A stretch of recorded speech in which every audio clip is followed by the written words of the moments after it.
Hey, my Legion. How y'all doing today? I'm here today to review another horror film. It's called Dead and Buried. Now, according to Mary saying why you want this, I saw it on Tubi TV. Uh, I don't think there was no commercial interruptions on this one at all. I mean, there was one before the. I think there was one or two commercials, not very many on this one. Um, and this is another one of those movies. This was on. Now, this one will probably be forgotten about.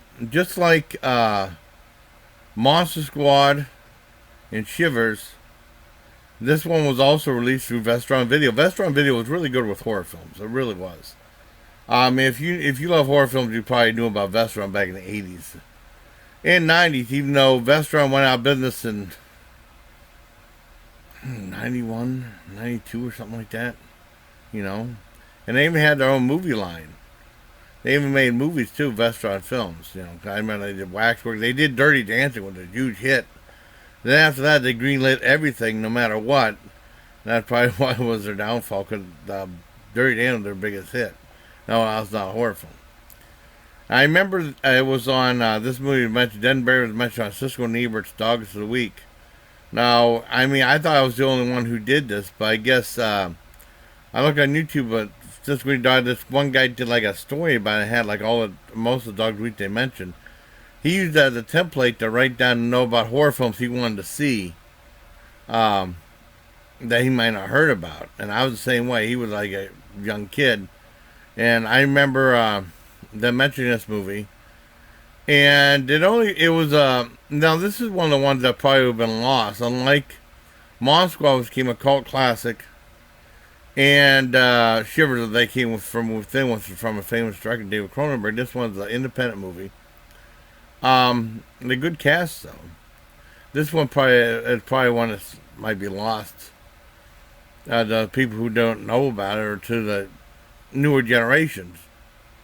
And it's a very good movie. They had like Melody Anderson, who played Dale Arden from Flash Gordon, was in it, and Jack Albertson from Chico and the Man, and also he played the kindly uncle in Willy Wonka. He was in this as a very ghoulish mortician. He was cool. I mean, he was really cool in this one. I would like him anyways. And there was lots of like TV actors and actresses that. When I first rented it, I rented this in high school once. With Monster Squad and Shivers, I saw it in Germany when I was in the Army, but I saw this when I was still in high school. I rented it from, as John would say, Lampman's, the home video exchange in Edinburgh.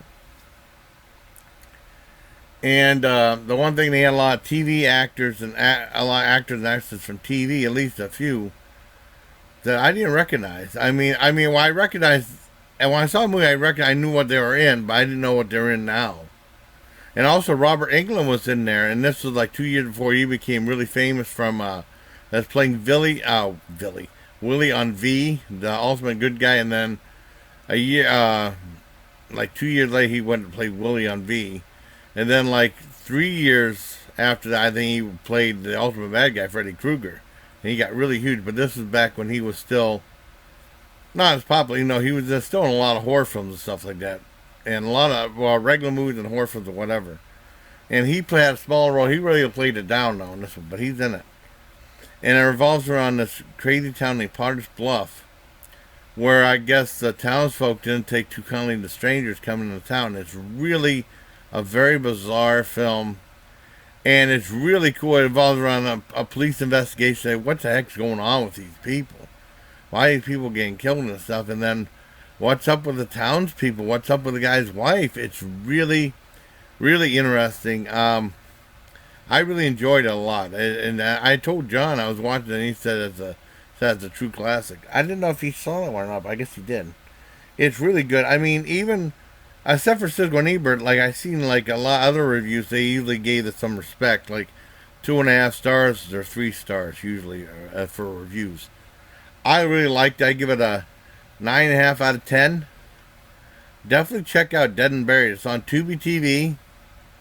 That's where I found out about it. Hope you liked this review, everybody. Till next time, please. Take care, my Legion. All right.